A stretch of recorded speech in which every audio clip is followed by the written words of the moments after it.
आप सभी को मेरी ओर से प्रणाम। आज के इस वीडियो में दो बहुत ही विचारणीय प्रश्न है जिन प्रश्नों को बार बार पूछा गया है, बहुत बार पूछा गया है मेरे से। प्रथम प्रश्न तो यह पूछा गया है, क्या अगर हमने अपने पितरों का गया जी में तर्पण पिंडदान कर दिया है तो क्या हम अपने घर में पुनः से श्राद्ध तर्पण कर्म कर सकते हैं या नहीं? प्रथम प्रश्न पूछा गया है। और दूसरा प्रश्न यह पूछा गया है, क्या श्राद्धादि कर्मों में हम देव पूजन करें या नहीं करें? यह दो प्रश्न आप सज्जन लोगों के द्वारा मेरे से बहुत बार पूछ लिए गए हैं, इसलिए इन दो प्रश्नों को लेकर आया हूं और शास्त्र प्रमाण के साथ लेकर आया हूं। इन दो प्रश्नों को सुनने के बाद फिर आपके मन में शंका नहीं रहेगी और आप अपने इष्ट मित्रों तक भी इन दो प्रश्नों को अवश्य पहुंचाइएगा। मैं आपसे यह आशा और अनुरोध करता हूं। प्रथम प्रश्न है, क्या हम श्राद्ध में देव पूजन करें या नहीं? इसका प्रमाण क्या है? देखिए, हमारे शास्त्रों में कहा गया है, नित्य देवार्चने होमे संध्यायाम श्राद्ध कर्मणि। यह शास्त्र का प्रमाण है जिसमें कहा गया कि प्रत्येक मनुष्य को नित्य पूजन पाठन अवश्य करना चाहिए, श्राद्ध और नित्य का तर्पण अवश्य करना चाहिए। यह महालय जो श्राद्ध चलते हैं जिन्हें हम 16 श्राद्ध कहते हैं पार्वण श्राद्ध में, इन 16 श्राद्धों में भी अपनी देव पूजा को नहीं छोड़ना चाहिए। भगवान की पूजा कदाचित नहीं छोड़नी चाहिए, क्योंकि भगवत पूजन यह नित्य पूजन है और जो नित्य पूजन किया जाता है वह किसी भी अवसर पर नहीं छोड़ा जाता। किसी का देहावसान भी हो गया, घर में सूतक या पातक भी लग जाए तो भी आपको अपना सूर्य अर्घ्य नित्य देव पूजन नहीं छोड़ना चाहिए। मैं आपको प्रमाण दे रहा हूं, देखिए, सूतके मृतके कुर्यात प्राणायाम मंत्रकम तथा मार्जन मंत्रास्तु मनसोच्चार्य मार्जये गायत्रीम सम्यगोच्चार्य सूर्या अर्घ्यम निवेदयेत्। किसी की मृत्यु होने पर भी बोले मन से सूर्य अर्घ्य, मन से भगवान का ध्यान, मन से भगवान को भोग, मन से भगवान का पूजन कर्म नहीं छोड़ना चाहिए। जिस दिन आप श्राद्ध कर्म करें उस दिन शंख घंट का वादन ना करें। कई सज्जनों के द्वारा श्राद्ध कर्म में या 16 श्राद्धों में भी शंख वादन आदि कर्म नहीं किया जाता, लेकिन देव पूजन आदि कर्म को नहीं छोड़ना चाहिए। और दूसरा बहुत ही शंकित करने वाला प्रश्न, क्या गया जी में पिंडदान करने के बाद अपने घर में श्राद्ध आदि कर्म तर्पण करना छोड़ देना चाहिए? मैं आपको शास्त्र का एक एक प्रमाण दूंगा कि आपके मन की शंका का निवारण हो सके। आप पुनः से ना पूछें किसी से कि हम गया जी में श्राद्ध करके आए, करें या ना करें। क्या कहता है शास्त्र? बड़ी ध्यानपूर्वक सुनिएगा।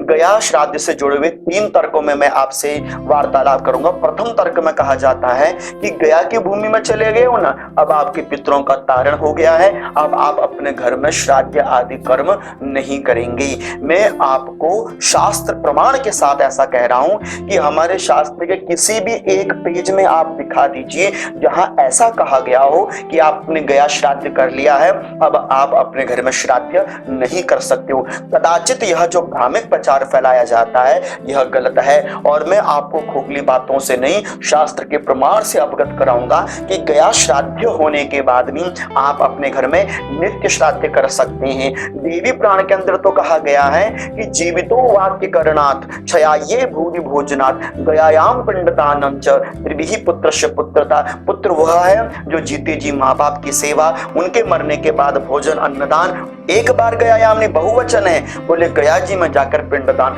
जब भी आपको अवसर प्राप्त होता है अपने पितरों के निमित्त, आप पितृ भूमि में जाकर, गया भूमि में जाकर अपने पितरों के लिए पिंडदान कर सकते हैं। आप भले किसी भी तीर्थ में जाइए, आप जिस भूमि में अपने पितरों के लिए पिंडदान करें वह महाफल देने वाला होता है और ऐसा मैं नहीं, शास्त्र कहता है। देखिए, तस्य देशा कुरुक्षेत्रम गया गंगा सरस्वती प्रभासम पुष्करम चेति श्राद्ध महाफलम।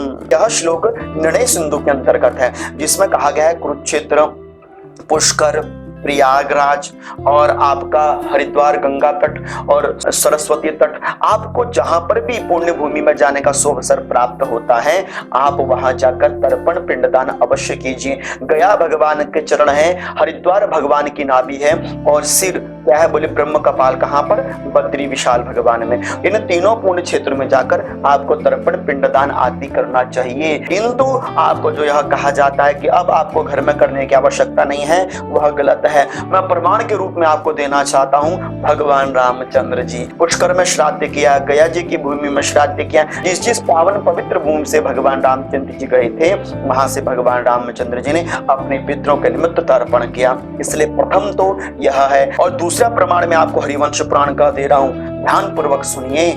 लिखा है कि देव कार्यादपि मुनि पितृ कार्यम विशिष्यते देवता नाम ही पितरः माप्यायनम स्मृतम। अर्थात के श्लोक में कहा गया है कि देवताओं से पहले पितृ देवता हैं। पितृ प्रसन्न है, आपके देव प्रसन्न है, और अगर पितृ अप्रसन्न है तो देवताओं को आप कदाचित प्रसन्न नहीं कर सकते हम। इसलिए पितरों की प्रसन्नता सर्वप्रथम आ जाती है। और इतना ही नहीं, आप अपने घर में नित्य श्राद्ध कर सकते हैं। गया जी में श्राद्ध करने के बाद भी शास्त्र में कहीं ऐसा प्रमाण नहीं दिया गया है कि अब आपने अपने घर में श्राद्ध छोड़ देना चाहिए, बल्कि श्राद्ध के विषय में तो 12 प्रकार के श्राद्ध कर्म हमारे शास्त्रों में बताए गए हैं। एक बार आप भी देख लीजिए। नित्यम नैमितिकम काम्यम विधि श्राद्धम सपिंडनम पार्वणो चेति विघ्नेयम गोष्ठायाम शुद्ध्यर्थमष्टमम कर्मांगम नवमम दैविकम दशमम स्मृतम यात्रा स्वेकादशम प्रोक्तम पुष्ट्यर्थम द्वादशम स्मृतम। यह 12 प्रकार के श्राद्ध हमारे शास्त्र में बताए गए। नित्य नैमित्तिकम काम्यम त्रिविधम श्राद्धम उच्यते, और 3 प्रकार के श्राद्ध नित्य नैमित्तिक और काम्यक, यह श्राद्ध भी हमारे शास्त्रों में वर्णित है। तो ऐसा कहीं पर नहीं लिखा अब आपने अपने पितरों को गयावासी बना दिया है, अब आपने अपने घर में श्राद्ध आदि कर्म नहीं किया। बहुत झूठा प्रचार है, आप ध्यान रखिएगा। और मैं आपको एक ऐसा प्रमाण दे रहा हूं जिसमें लिखा है कि जो मनुष्य इन महालय श्राद्ध में, अर्थात जो यह 16 श्राद्ध होते हैं, इन श्राद्धों में अगर अपने पितरों के निमित्त श्राद्ध आदि कर्म नहीं करता तो उनके पितृ निराश हो जाते हैं। प्रमाण आपके सामने है। सूर्य कन्या गते श्राद्धम यो न कुर्यात् गृहश्रमी धनम पुत्रः कुतस्तस्य तृणः श्वास पीड़या। इसलिए यह प्रमाण आपको स्पष्ट कर देते हैं कि हमको गया श्राद्ध करने के तदुपरांत भी घर में श्राद्ध आदि कर्म नहीं छोड़ना चाहिए। और दूसरा तर्क यह दिया जाता है कि अब आपके पितृ मुक्त हो गए हैं। क्या हो गए हैं? मुक्त हो गए। अब आपको श्राद्ध करने की आवश्यकता नहीं है। क्या आप किसी एक कागज में, कोरे कागज में लिख के दे सकते हो कि आपके पितृ मुक्त हो गए? अब मुक्त हो गए हैं, उनका श्राद्ध क्यों करना? मैं आपको इसका भी प्रमाण दे रहा हूं। यह तर्क भी बिल्कुल गलत है। शास्त्र में हमारे कहा गया है, किसी भी शास्त्र को आप उठाकर देख लीजिए, आप अच्छी तरह से पढ़ सकते हैं तो गरुड़ पुराण पढ़ लीजिए। गरुड़ पुराण में भी कहा गया है कि मनुष्य अपने कर्मों के द्वारा ही अपनी मुक्ति को लिखता है। इस संसार में आपके नीच कर्म है, इस संसार में हमारी बुरी कर्म है, हमने नाना भिन्न भिन्न प्रकार के पाप किए, और हमारे पुत्र यदि हमारे लिए पिंडदान करेंगे तो हमारी मुक्ति हो जाएगी। ऐसी आशा भी हम लोग कैसे रखते हैं? इंसान की मुक्ति मात्र केवल इंसान के सद्धर्मों के द्वारा होती है और भगवान के आशीर्वाद के द्वारा होती है। हाँ, इतना जरूर है कि यदि पुत्र गया की भूमि में जाकर या किसी पुण्य पवित्र स्थली में जाकर अपने पितरों के निमित्त तर्पण करते हैं तो उनके पितरों को सदगति जरूर प्राप्त हो जाती है। एक गति में वहां चले जाते हैं, पितरों की पंक्ति में बैठने के वह अधिकारी हो जाते हैं। लेकिन मुक्ति देना या तो इंसान के सद्धर्म और भगवान के आशीर्वाद पर निर्भर करता है। अगर गया में जाकर मुक्ति ही हो जाती तो मैं आपको इसका भी प्रमाण दे रहा हूं। आप भागवत महात्म्य पढ़िए, 5वें अध्याय के 33वें श्लोक में धुंधकारी नामक एक प्रेत बन जाता है। गौकर्ण उनके भाई होते हैं। तो गौकर्ण जी जब अपने भाई की मृत्यु को सुनते हैं तो गया में पिंडदान करके आते हैं। किंतु किंतु किंतु पिंडदान करने के बाद लगता है कि शायद मुक्त हो चुका है। जब गौकर्ण जी अपने गांव लौटकर आते हैं तो वह धुंधकारी प्रेत बनकर अपने भाई के सामने आता है। बोले तुम मुक्त नहीं हुए? तो वह धुंधकारी कहता है, गया श्राद्ध शतेनापि मुक्तिर में ना भविष्यति। भैया, मैंने इतने पाप किए हैं कि आप मेरे लिए भले ही गया जी में जाकर 100 पिंडदान करके आ जाएं तो भी मेरी मुक्ति सुनिश्चित नहीं है। तो यह प्रसंग बता देता है, आपका गया में पिंडदान आपके पितरों को एक गति दे सकता है, पितृलोक की ओर प्रस्थान करने का एक मार्ग प्रशस्त कर सकता है, किंतु मुक्ति होना यह भगवान मुक्तेश्वर के हाथ में है। इसलिए हमारे शास्त्र में कहा गया है कि अनादि निधनो देवः शंख चक्र गदाधरः अक्षयः पुंडरीकाक्ष प्रेत मोक्ष प्रदो भव। मुक्ति खेत जनार्दन। अगर मुक्ति की इच्छा है तो भगवान विष्णु की उपासना करो। और तीसरा तर्क दिया जाता है, अब तो आपके पितृ गोलोकवासी हो गए, वैकुंठवासी हो गए, वहां से कोई लौट कर नहीं आता है। ये बात तो सत्य है। गीता के 15वें अध्याय के 9वें श्लोक में भगवान स्वयं कहते हैं, यद गत्वा न निवर्तन्ते तद् धाम परमं मम। जो मनुष्य मेरे धाम को प्राप्त हो जाता है वह पुनः से मृत्यु लोक में लौट कर नहीं आता।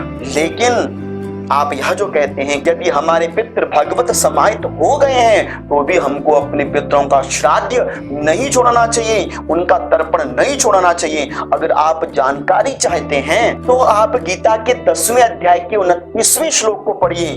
भगवान कहते हैं, पितराणाम अर्यमा अस्ति, मैं पितरों में अर्यमा हूँ, अर्थात कि मैं स्वयं पितरों में अर्यमा हूँ। जो आप अपने पितरों के निमित्त तर्पण आदि कर रहे हो वह भगवान को ही प्राप्त होता है। क्यों?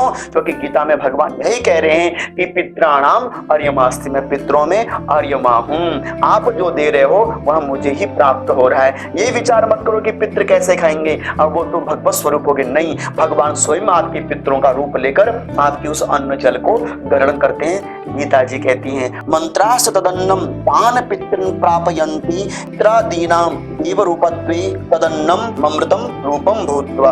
अगर आपके पितृ देवताओं के रूप में भी हैं तो भी यदि आप उन पितरों के लिए तर्पण अन्न आदि दान करते हो तो उन देव स्वरूप पितरों को वह जो अन्न तर्पण आदि है वह अमृत के रूप में प्राप्त होता है। जो जिसकी नीड है, जरूरत है, उसी रूप में उसको जाकर प्राप्त होता है। और एक प्रमाण और भी दे रहा हूं, जब आप पितरों का तर्पण करते हो तो अंतिम में अपने हाथों में जल लेते हो और जल लेते समय क्या बोलते हैं कि अनेन कृतार्चनेन भगवान पितृ स्वरूपी जनार्दन वासुदेव प्रियताम न मम।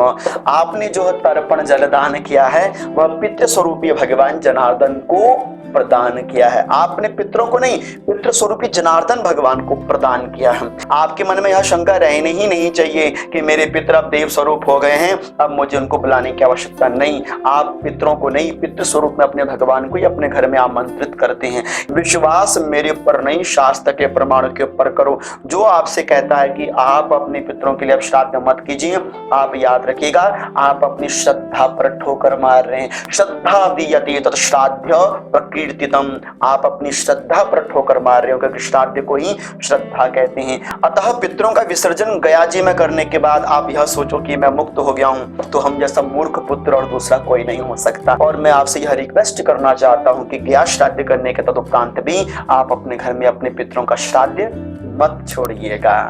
अगर आपको यह वीडियो अच्छा लगी है तो इस वीडियो को लाइक, शेयर और चैनल को सब्सक्राइब जरूर करें और आप मुझे इंस्टाग्राम पर भी फॉलो कर सकते हैं। तब तक आप सभी को मेरी ओर से अनंत कोटि वंदन और प्रणाम।